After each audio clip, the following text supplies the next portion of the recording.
parecer óbvio, mas dar a um filme o nome simples de Fórmula 1 exigiu meses de negociações legais. A Liberty Media, que detém os direitos comerciais da Fórmula 1, é extremamente protetora com a marca. Para usar esse nome como título oficial, a produção teve que assinar um contrato de licenciamento único. Foi a primeira vez na história que o nome Fórmula 1 foi cedido de forma tão explícita a um projeto cinematográfico. E isso só pode significar uma coisa: este não é apenas um filme sobre Fórmula 1. Este é o filme da Fórmula 1. Não se trata de uma simples história com algumas cenas de corrida jogadas ali. Este filme é uma aposta monumental. 2 anos de filmagens, 200 milhões de dólares de orçamento e um acesso sem precedentes ao mundo da F1. Brad Pitt aparece nos paddocks com pilotos reais, enquanto os mecânicos o acompanham até o grid de largada. As filmagens aconteceram durante fins de semana de corrida reais. Silverstone, Spa, Monza, Suzuka, Las Vegas, no meio da multidão, entre equipes de verdade. É como se Hollywood tivesse roubado um lugar no grid, só que desta vez, a corrida é toda para o cinema. A equipe fictícia do filme se chama APXGP. Ela não existe, mas parece que sim. Tem garagem, equipe técnica, mecânicos de verdade e o mais impressionante, patrocinadores reais. Foram vendidos espaços publicitários no carro, nos macacões e no capacete exatamente como em uma escuderia oficial. O resultado? Mais de 40 milhões de dólares arrecadados com marcas como EA Sports, Jayco, Tommy Hilfiger, IWC, Expensify. Para entender o impacto, a Expensify declarou que o número de novos cadastros no app quadruplicou após o lançamento do trailer, e o filme nem tinha estreado ainda. No início, a Red Bull não queria nem ouvir falar do projeto. Tinha receio de que um filme produzido por Hamilton favorecesse demais a Mercedes. Mas Kozinski, Pitt e Bruckheimer passaram pelos boxes, um por um. Reuniões privadas com cada equipe, promessas de imparcialidade e uma regra clara: ninguém será o vilão. O resultado? Até Ferrari e Mercedes, que por anos se recusaram a participar de Drive to Survive, aceitaram. Conclusão: todas as 10 equipes reais estão no filme. Elas não têm falas, mas aparecem nas pistas, nos bastidores, nas reuniões. Um pano de fundo realista, barulhento, envolvente. É como se a APXGP estivesse mesmo disputando o campeonato. E nós estamos assistindo da arquibancada. Nada de CGI, nada de chroma key, nada de carro fake. Brad Pitt pilotou um carro de Fórmula 1 de verdade a mais de 280 km por hora, em circuitos oficiais, com público de verdade, treinos em pista, simulador, preparação física. E o melhor, o próprio Lewis Hamilton, que entende um pouco do assunto, disse: Brad tem talento natural, é insano. Ou seja, além de emocionar em Seven, agora Pitt também sabe fazer uma ultrapassagem no limite da freada.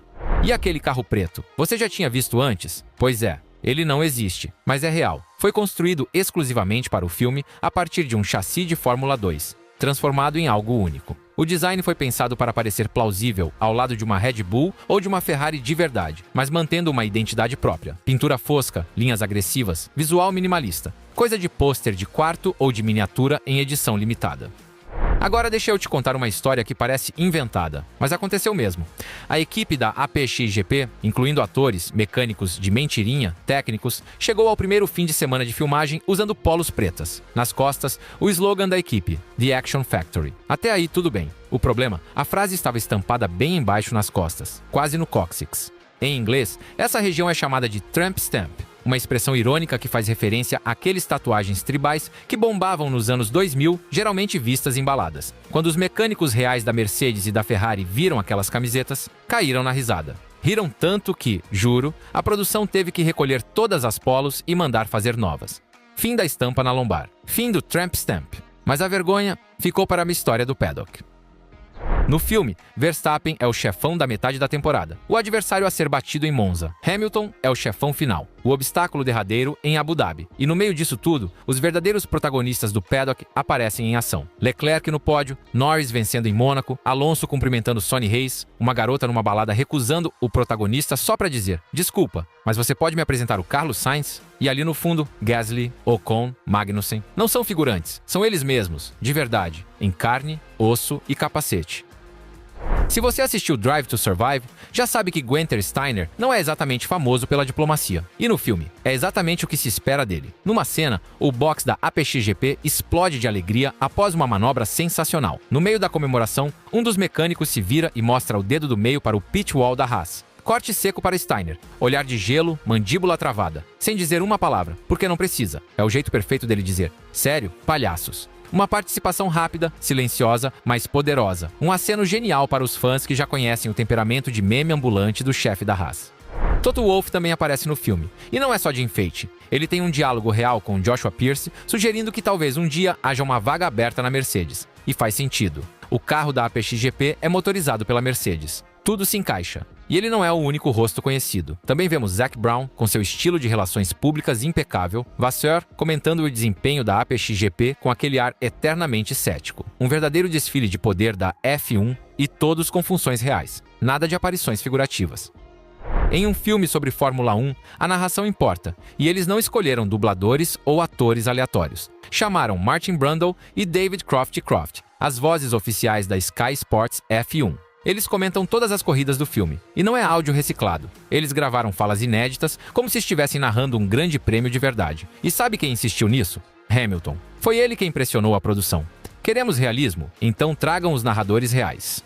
O resultado? Parece mesmo que você está assistindo a Fórmula 1 na Sky, mas dentro de um filme. Para filmar F1 o filme, a equipe teve que inventar tecnologia do zero. Foram criadas 25 microcâmeras 4K, desenvolvidas especialmente para o projeto. Do tamanho de um isqueiro, mas com qualidade digna de cinema IMAX. E não parou por aí. Montaram carros de filmagem modificados com 16 lentes sincronizadas. Coisa que nem Velozes e Furiosos ousou sonhar. Em algumas monopostos reais, instalaram até iPhones modificados, capazes de gravar em RAW 4K. Sabe aquela cena em que Sonny Hayes causa um safety car para ajudar o companheiro de equipe? Não é só um truque de roteiro estilo Hollywood. É uma referência direta ao polêmico Crashgate de 2008, quando Piquet Jr. bateu de propósito para beneficiar Alonso. No filme, ninguém fala isso claramente, mas a indireta está ali. E tem também a bandeira azul. Hayes só dá passagem na curva 6. Sabe por quê? O próprio Hamilton disse aos roteiristas: se quiser perder o mínimo de tempo possível com Blue Flag, tem que deixar passar ali. Ele literalmente escreveu a parte técnica da cena. No filme nos dizem que Sonny correu nos anos 90. Contra quem? Senna e Prost. Sonny é um personagem fictício, claro, mas carrega o espírito de uma lenda que nunca se concretizou. É o ex-promessa que não chegou lá, o talento esquecido. Você sente isso nos diálogos, no jeito como ele observa os bastidores, na frustração com um mundo que seguiu em frente sem ele. Um pouco Lauda, um pouco Schumacher pós-retorno. Coração puro, cheio de arrependimentos. E agora, no fim da carreira, ele tem uma última chance. E por trás de tudo isso, um dos nomes mais importantes é o dele, Lewis Hamilton. Mas ele não ficou só como figurinha de apoio. É produtor executivo do filme através da sua empresa Down Apollo Films. E o envolvimento dele foi tudo menos simbólico. Leu cada versão do roteiro, revisou diálogos, cenas, detalhes de pilotagem. Chegou ao ponto de verificar se o som das marchas estava certo em cada curva, se os pneus usados eram coerentes com a pista e a estratégia, se o carro realmente se comportava como um Fórmula 1 e não como um kart estilizado de Hollywood. Porque Hamilton não queria só um bom filme. Ele queria um filme em que todo fã de F1 se sentisse em casa, até o mais exigente.